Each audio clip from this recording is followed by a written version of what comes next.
il y a 10 jours aux urgences. De garde, je l'ai reçue. Elle présentait tous les symptômes d'une angine bactérienne pour laquelle j'ai fait faire un antibiogramme.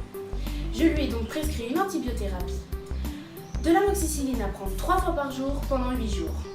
Très vite, elle s'est sentie mieux et a donc décidé d'interrompre son traitement au bout de 3 jours. Cependant, il y a 2 jours, les symptômes ont réapparu. Elle a décidé de reprendre les antibiotiques qui se sont révélés alors inefficaces. Elle revient aujourd'hui aux urgences. Bonjour. Bonjour, je crois que mon angine récidive, j'ai mal à la gorge et de la fièvre et les antibiotiques ne font plus effet. Nous allons voir ça grâce à l'antibiogramme que nous avons réalisé. On va pouvoir vous trouver notre antibiotique qui sera plus efficace. L'antibiogramme est une méthode d'analyse de la résistance d'une souche bactérienne à divers antibiotiques. Sur cet antibiogramme, il apparaît que l'amoxicilline de concentration 1 g par litre n'a plus d'effet sur les bactéries responsables de l'angine de Mademoiselle Tristan. D'autres antibiotiques ont été testés, tels que la pénicilline, la tétracycline, l'amoxicilline de concentration 2 g par litre et les sulfamides. En se référant à la taille de la plage de liste de l'antibiogramme, on peut déterminer lequel de ces antibiotiques sera le plus efficace. Notamment ici, ce sont les sulfamides. Dans votre cas, les antibiotiques qui s'avèrent les plus efficaces sont les sulfamides, que nous allons dès maintenant vous prescrire. D'accord docteur, mais je me demandais pourquoi le premier traitement n'avait plus fonctionné alors que les effets avaient diminué dès les 3 premiers jours. Pour être pleinement efficace, un traitement antibiotique ne s'interrompt pas. Il faut respecter la posologie et la durée du traitement. Les antibiotiques visent à détruire ou à interrompre la multiplication des bactéries. Ils vont s'attaquer à la paroi de la bactérie, à sa membrane cytoplasmique et au ribosome pour stopper la synthèse des protéines et donc dérégler la réplication ou la transcription de l'ADN. Effectivement, en interrompant prématurément votre traitement, les antibiotiques n'ont pas complètement éradiqué les bactéries, qui ont pu alors faire appel à un des 4 mécanismes de résistance naturelle.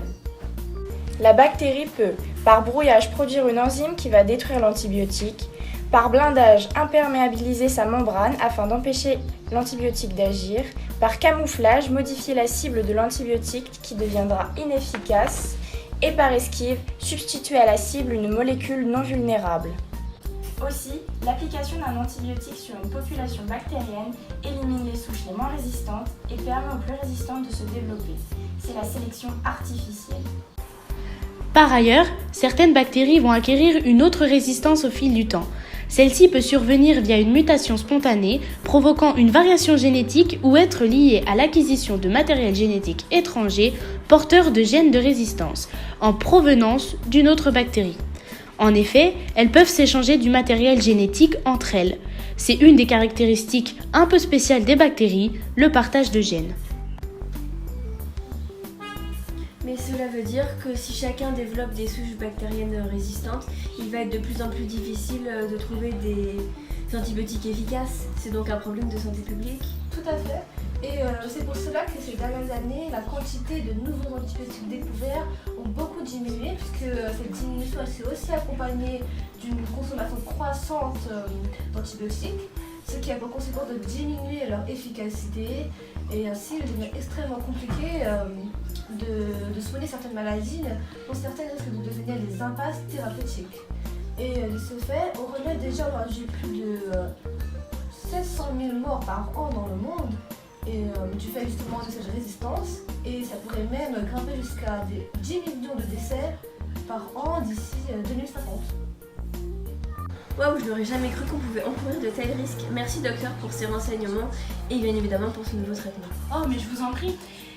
N'oubliez surtout pas qu'il faut respecter la durée du traitement. C'est très important. Dernière chose, sachez que tout ne se soigne pas avec des antibiotiques. Si votre médecin fait le choix de ne pas vous en prescrire, c'est qu'il n'y en a pas besoin. Les antibiotiques, ce n'est pas automatique. Au revoir. Au revoir mademoiselle. Au revoir.